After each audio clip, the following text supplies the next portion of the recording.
What's going on, everybody? You know who it is. It's Austin, aka More Than an Agent, here on the Real Estate Blueprint Podcast, the podcast for the Black and Brown community. Yes, Here with my Dominicano hermano, Jonathan Soto. Soto, what's going on? what's going on, my guy? Can't wait to today's talk. This one's going to be very interesting for a lot of people that didn't know these products existed. We're about to give them some good knowledge here. And the cool part about it is that it helps, exactly like especially for investors that are looking to scale and looking to grow, that eventually your first world problem of having too many mortgages in your name will eventually become a thing for your business. And then you're going to have to find alternate means of financing, which we'll talk about in a second, because we got 8 of them. We got 8 of them that you can use, whether you're creatively financing, or maybe you might be an entrepreneur and can't qualify for your typical FHA, conventional VA loans. We got 8 other ones, eight of them that can work towards your advantage. Before going into all of those, please take the time to like, share, review the podcast any way that you can. This is how we're able to share the content, share the wealth of knowledge, share the gems, share the takeaways, share the giveaways. Please help us help you in that manner. So just take 2 seconds, leave us a rating and review. Won't take long at all. We appreciate you for that. Be sure to click the links in our bios just on your home buying journey, at least for 2023. Do not miss a beat, do not miss a step, and come work with the winning team. It's very, very, very, very key. And without further ado, let's jump into these, because we have 8 products that we're about to run through, which I'm definitely interested in hearing. Run through them, 8 other alternatives that somebody can use either to buy their first property, or if you are an entrepreneur or don't qualify for the conventional, no pun intended, ways of buying real estate or buying a property, aka your conventional loan, FHA loan, USDA loan, VA loan. If you are not able to go after those types of loans, we got 8 more creative loans and loan options that are available. Jonathan, bring us through what's number 1, what we got here. Number 1, this one is a very hot loan recently. It is called a DSCR loan, Debt Service Coverage Ratio loan. What that entails, most investors probably do 110, 1.1, 1.25, but we have investors that do 100 ratio. Basically, what are the rents coming in, or what are the potential rents, the market rents coming in, is that higher than the mortgage? If so, passes. You can get a DSCR loan. You could do a purchase, you could do a cash out refinance, you can do a rate and term refinance, but that's a very hot topic right now. You can do 1, 2, 3, 4 families. There's some investors that go a little higher, depending. The ratios can vary. You can close in an LLC. The credit score does go low. I've had investors that go up to 600, maybe even lower, but that rate will be impacted. So there's a lot of wiggle room, and doesn't look at your income history, doesn't want a 2-year work history, doesn't look at a lot of stuff. You can rent. They prefer you own a home, but you can have a rental. You can live in an apartment building. You can have some type of rent. You don't have to own, but this is a huge loan because it doesn't really look at a lot. It focuses on the asset. And that's also with single families as well, or is that just like investment properties? Single family. Single family. So even if the okay, so if the so for the purchases, there's usually 25% down. Forgot to say that. Okay, that's fair.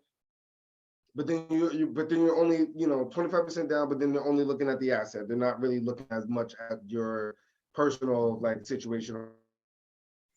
Yep, correct. Personal financial profile. The asset has to sustain itself. Fair enough. Okay. All right. So that's one. Number two. We have, it's gonna be two, well, it's one, 12-month bank statements or 24-month bank statements. So we don't look at the tax returns. We look at, show me your 12 months bank statements. We see how much money coming in. We reduce some expenses. We see what's going out. We basically look at how much money, cash flow you have going in. And that's the income we will use for your debt to income ratio. 12 or 24-month bank statements. 12 or 24 just bank statements. Okay, I'm with that. Number three. That's perfect for entrepreneurs that either they're not showing as much profits, but they have a huge cash flow in the business. That's huge. That's huge, huge, huge. So another one, we have a 1 year income only. So you don't have to have a huge work history. Just show us 1 year income and we can get that deal done. Possibly a 1099 only. Just show us some type of 1 year income. Interesting. Which a lot of entrepreneurs will face, because usually like either they're in their job and then they're just started a business. Yes, starting their own business, and like they don't realize that, because that happened to me, right? And again, I wasn't necessarily looking for a loan, but when I quit my job to join real estate and go into real estate full time, the one regret, and I can't even call it a regret because it's but the one thing that I probably would have changed, which is the fact that like I would probably bought my first property first and then quit my job instead of vice versa, because I didn't realize that I needed the 2 years in order to be able to qualify. But you're saying that in this particular case, all you need is 1 year. It probably won't make you put down, 3.5%, because that's the bingo. Correct. The like cost of doing business. But there is a product that's out there that will just focus on the 1 year instead of making you have 2 years. Bingo. Okay. Bingo.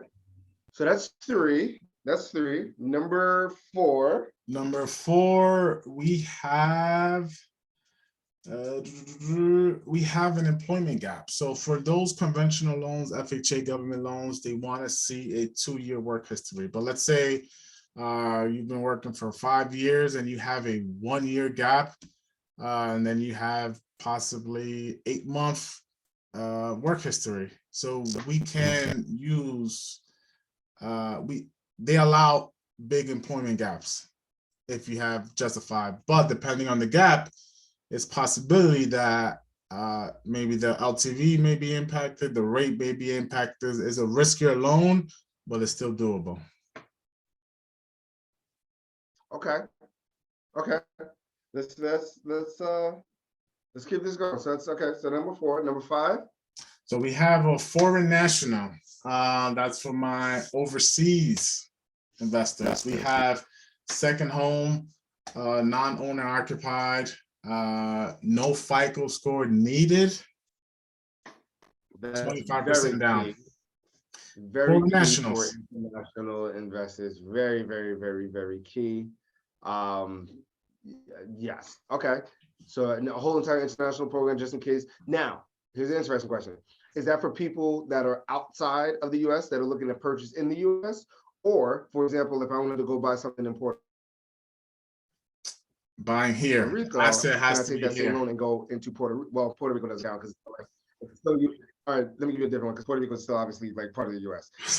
If I wanted to go to South Africa and buy something in South Africa, oh, you answered the question already. You only said that it's like here. So like I would only be able to, if I was coming from South Africa and looking to purchase in Newark or in New Jersey, I can use this particular loan. Mm-hmm. Who is out here trying to lend on South African properties? Because at this point, I've come to realize New Jersey real estate is love, but we're gonna have to figure out where we can get these other investment opportunities at. And what I'm gonna kind of find out, Mexico, all over the world. Mexico, Puerto Rico, South Africa, like there's so many other opportunities. Portugal, I hear, is a very, very hot investment market, considering the fact that everything's so cheap there still. and a lot of tourists are starting to pour in. But I digress on that particular situation. So was number what, 5? Maybe that's number 5. That's number 5. Number 6. Number 5. Was that number 5? Number 6. What we got? That was number 6. So we have an program called. Wait, what number are we on? I think we're on 6. So we did the 1-year income, 1099, bank statement, DSCR loan, employment, and foreign national. This is 7 actually. This is 7 already. I think I might have said this like 6. Fine, whatever. You said 5 like 3 times. It's all good. So we have okay. All right. Go. Asset depletion. What does that mean? Asset depletion. You got to have a good amount of assets, cash, heavy on cash, a liquidity-based program where borrowers have 2 times all debt and in post-closing liquidity, no employment required. So we don't look at no type of income. If you have cash, you can close on this loan. You got to be cash heavy, asset heavy in order to qualify for this loan. Cash heavy, asset heavy, no employment necessary, and you're doing no employment necessary. That's so interesting. No employment necessary, just as long as you have a hefty cash, like either down payment or reserves. Is that for the down payment or that's for the reserves? That's basically after all said and done. Okay. Or you have to have it in assets, okay? So tied up in real estate. Are they just looking at the equity position and just saying like, all right, you got 100,000 in this property, 100,000 in this property, and that amount has to basically cover whatever is needed from the underwriter, like on a reserve aspect of it. You could get real creative, very creative. How much does that require you to put down? 25%? Let me see. I think I saw some with 10%. 10%. Wow. Okay. Of course, the LTV. I see one here with 20%. What if it's one with 20%?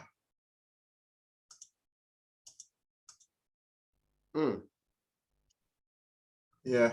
Anything below employment, no income, no DTI. Yeah.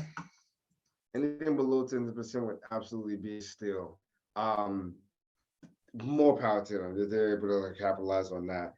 And the last one, number 8. So we have interest only loans. Okay, which can be a good and bad thing. So could be a good and bad thing. That is correct.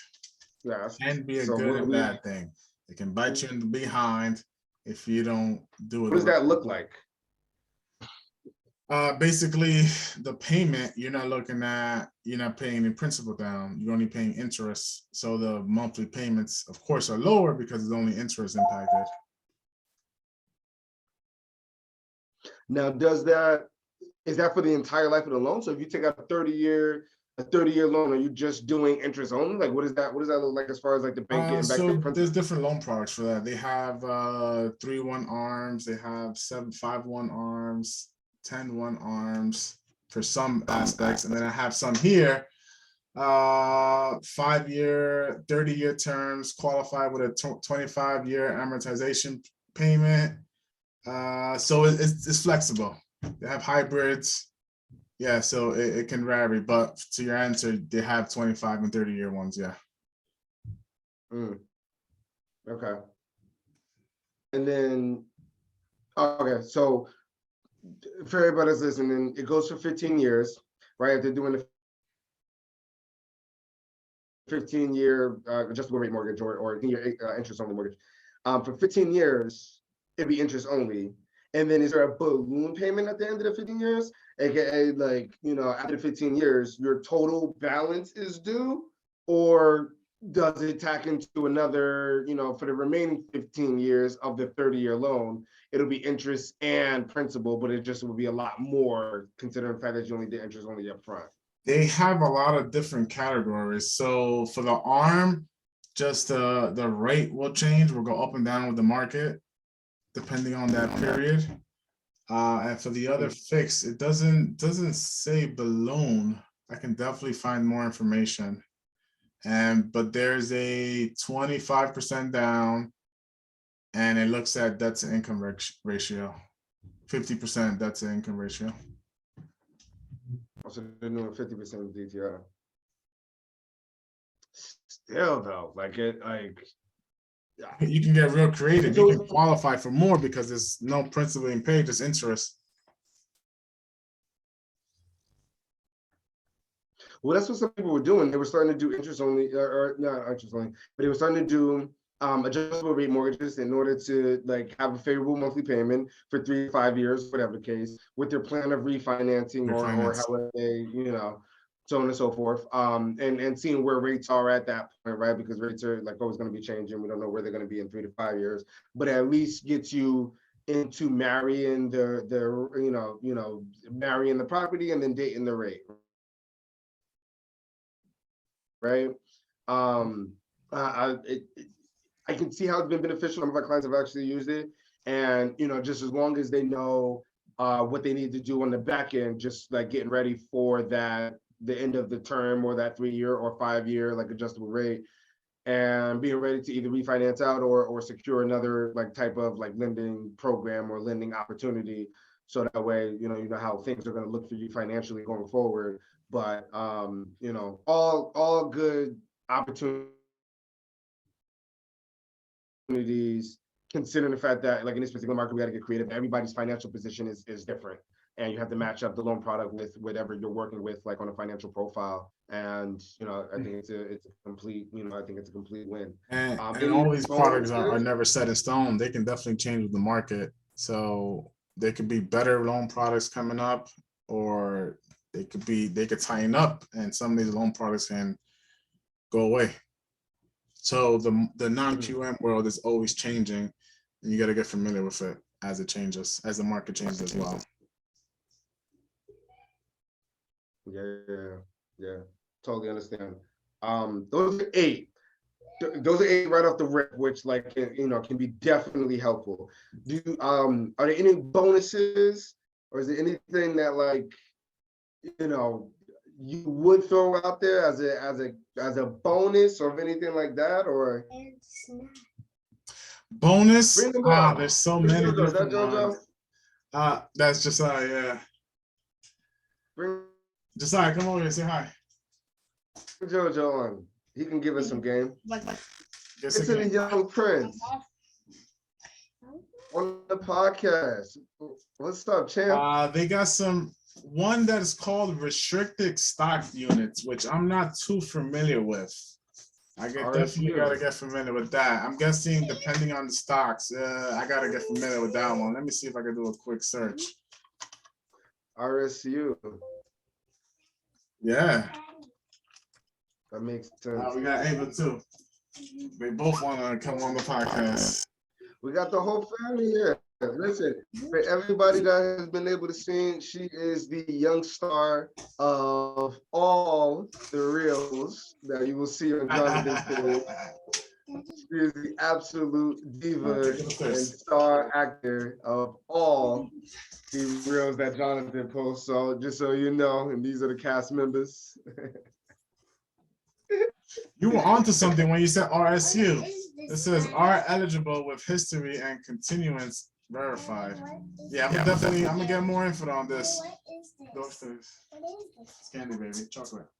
I remember RSU being something like that.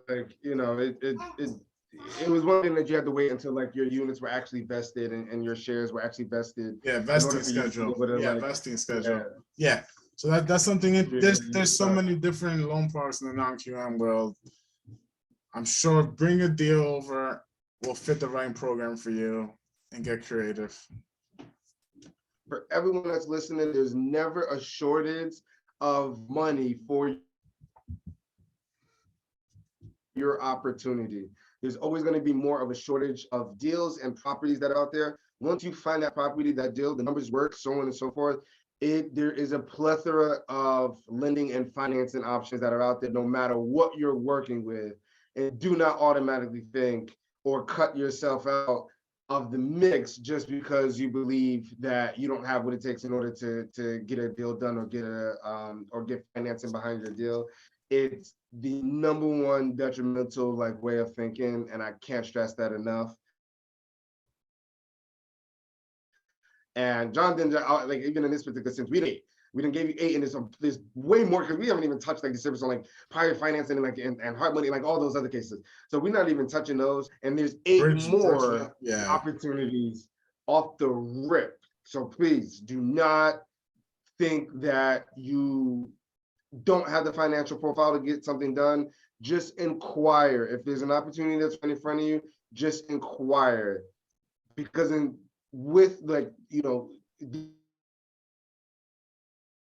these particular cases, there's always a way to make the deal work. And we would rather you have that information and then decide if that deal still works for you or not, versus you coming up in your head of the reasons why this deal won't work, even though you don't have that data in front of you. So 8 different loan options aside from your regular conventional FHA, VA, USDA or SDA, SBA, all those particular loan packages.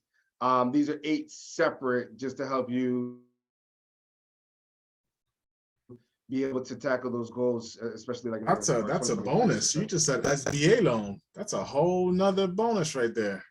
What you mentioned it before, the USDA loan? USDA. Yeah. So SBA is actually, you can put 10% down on has to be it could be a mixed use, but your business has to be an owner-occupied business. I believe has to be at least 51% of the entire building.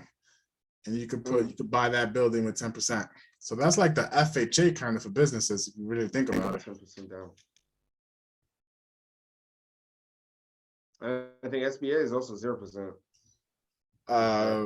It's possible. I'm sure depending on the business, there's possibly grants, and you can probably buy something with 0% down, as long as your business, you're buying it for your business to do business in there. And to actually do business. This is these are the takeaways, the giveaways, the gems. Please just, even if one program, one loan product stands out and you just want more info on, please do not hesitate just to ask the question. Get the data that you need, so that way you're not kind of wandering aimlessly of thinking, you have everything, or thinking and knowing that you don't have everything that you need in order to go after the next or the first purchase. And we can't stress it enough that you'd be surprised that a lot of people are actually in a position to buy, and they automatically excluded themselves the thought that they wouldn't be able to because of whatever preconceived notions that they've created in their head. Like I said, I just was speaking with somebody the other day, and they thought that they needed $100,000 down just to buy a multifamily. And it's so far from the truth that we want to make sure that you have everything and every option available, so that way you know how to move and how to react and how to act in this particular market. So be sure to click that link in the bio. Be sure to take the opportunity. Jonathan, you got something else for us? One note, keep in mind, this is not your traditional financing. You're not going to see the same rates as your FHAs, those lower interest rates. So just keep that in mind for all of our listeners over there. Don't get scared by it. This could be your introduction loan, and we'll figure something out for you long term. And at the end of the day, it's the cost of doing business, number one, right? Interest rates are always going to be a factor. And the only number, for anybody that's listening, the only number that'll truly matter at the end of the day will be your monthly mortgage payment. That's going to be the only number that's going to follow you after you close on the property. And that is the number that should be the determining factor on you pulling the trigger or not. Keep that in mind. Real Estate Blueprint Podcast. This is Austin, aka More Than an Agent, Jonathan, aka John Does Real Estate, signing off on the Real Estate Podcast for the Black and Brown community. Take notes, take lessons, and we're here to serve.